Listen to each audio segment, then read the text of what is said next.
This week's program has one of the most amazing pieces of 20th century music that have been ever written.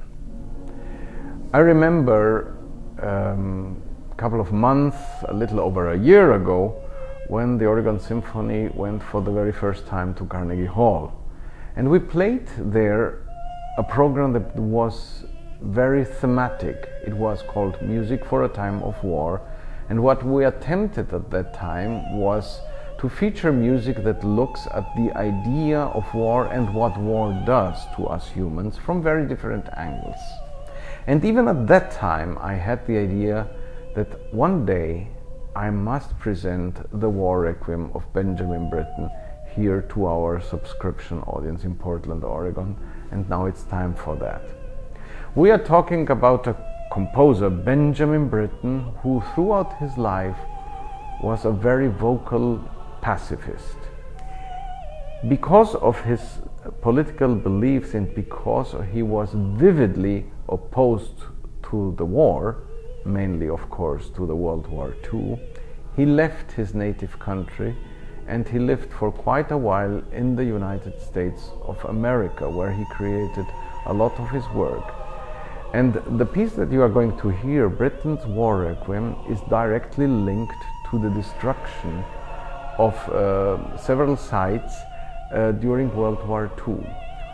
It may happen that Britten had in mind one particular site, but I think this music is so universal, and the idea of how destructive war is, but on the other side, how well equipped we humans are to deal with something like destruction and to rebuild our own world, that at the end of this piece you go home with a lot of thinking but a lot of redemption.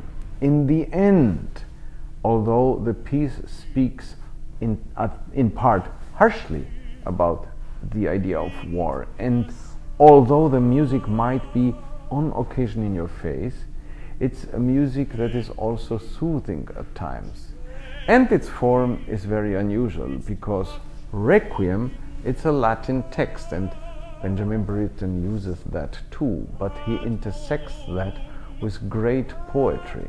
And if that is not enough to attract all of you, I tell you another thing. It's not only a large orchestra and a large chorus, but you are also going to hear a children's chorus who is outside of the stage. And on stage you are going to hear one big orchestra and one small orchestra on the side.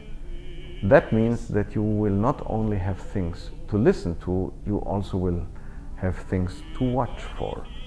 This is one of the most important concerts of our season.